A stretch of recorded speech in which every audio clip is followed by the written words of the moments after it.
text we know probably is My Country 'Tis of Thee, or that tune and hymn.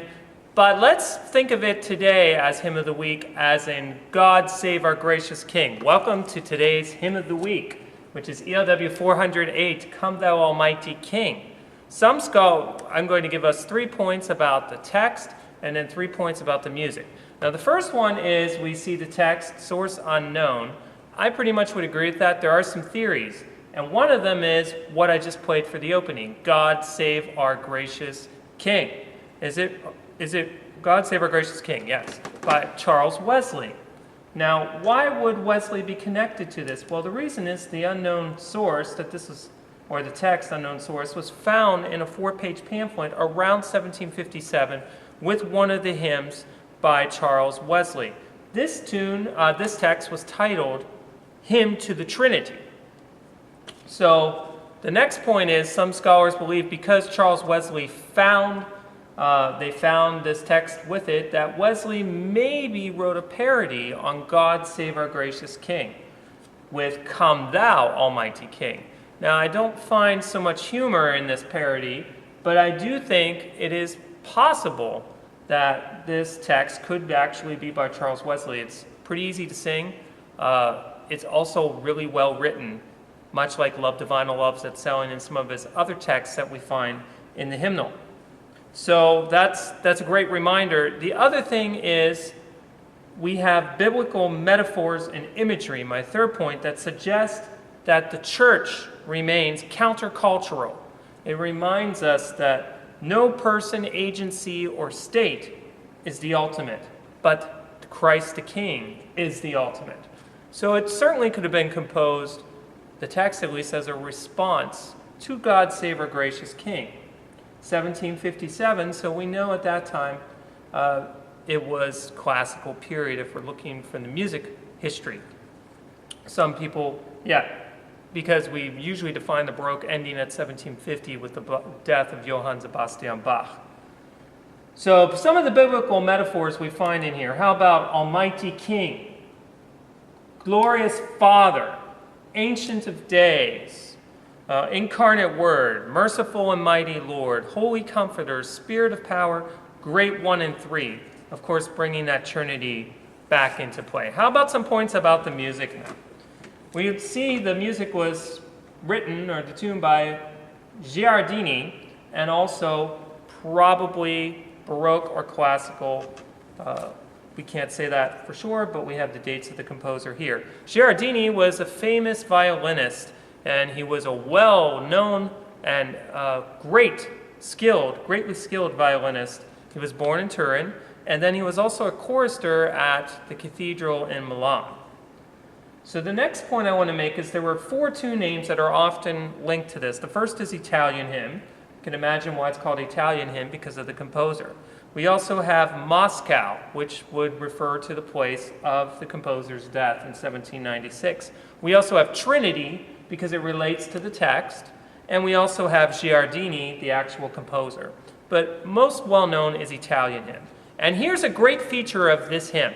Last point I want to make before we sing it is there's internal repetition. So we have a form of A, B, C, D, D, E, F.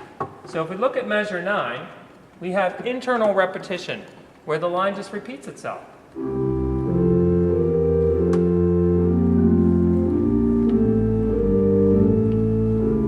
So what's really neat about that internal repetition is that the chords change. The melody, of course, stays the same.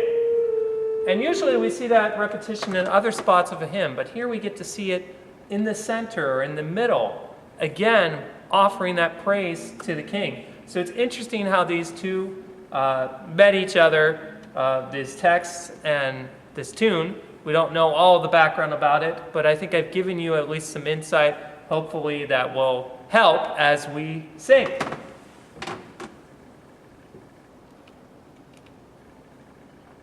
And before we start, I do want to mention one feature that I don't usually do, but this is a great hymn for it, to remind us that Jesus is our foundation. In the last verse of the hymn, To Thee Great One and Three, the hymn tune, the actual melody, will be in the pedal, so not in the manuals.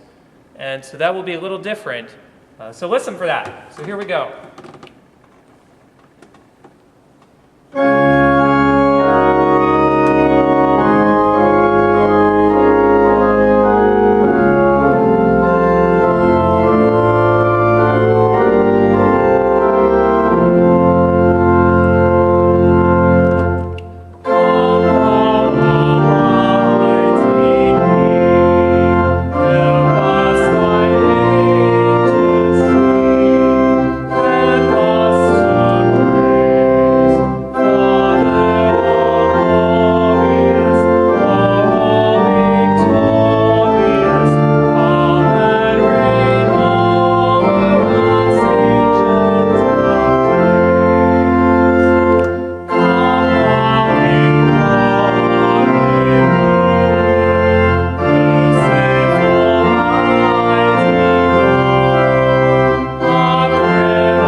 I like putting that G in there because it reminds us that Jesus has the last word of come thou almighty King, and not the state. Definitely puts a new view, if that theory is actually true, that Wesley wrote it as a parody. That being said, I want to thank R.G. Huff, Derek Reams, and Kathy DeRouse. I've been using their material for the introduction. The last hymn, really well composed by Derek Reams, and then also the final tag by Kathy DeRouse. Thank you very much for listening to Hymn of the Week.